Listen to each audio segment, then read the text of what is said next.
ভেড়ামারা উপজেলা স্বাস্থ্য কমপ্লেক্সের কতিপয় ডাক্তাররা তাদের হাসপাতালের নিজস্ব প্যাথোলজি বিভাগ থাকার পরও প্রায় তারা হাসপাতালে না করিয়ে তাদের মনোনীত ডায়াগনস্টিক সেন্টারে পাঠান। এতে করে রোগীরা হয়রানির শিকার হচ্ছে এবং হাসপাতালের ল্যাবের আয় কমে যাওয়ার যাচ্ছে। এক্স-রে নিয়েও হয়রানির শেষ নেই। প্রশ্ন: হাসপাতালের এক্স-রে মেশিন, ইসিজি মেশিনের কাজটা কি? রোগী যদি উক্ত মেশিনের সেবা নাই পায়, তাহলে সেবাটা কারা পায়? ফিল্মগুলো যায় কোথায়? কতিপয় ডাক্তার তাদের মনোনীত ডায়াগনস্টিক সেন্টারে পাঠান। অন্য ডায়াগনস্টিক থেকে রিপোর্ট করালে তারা রিপোর্ট দেখতে চান না বলেও অভিযোগ পাওয়া গেছে। বন্যা নামে এক রোগী বলেন, সব টেস্ট করতে বাহিরে পাঠায়, এতে করে ভেড়ামারায় আসা যাওয়া বাবদ টাকা এবং সময় দুইটাই চলে যায়। রিপোর্ট নিয়ে গিয়ে ডাক্তারকে পাওয়া যায় না বলে পরের দিন আবার যেতে হয়।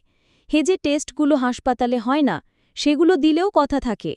শুকুর আলী নামে এক রোগী বলেন, হাসপাতালে এক্স-রে মেশিন থাকলেও সেখানে গেলে বলে ফিল্ম নেই, বাহিরে যান।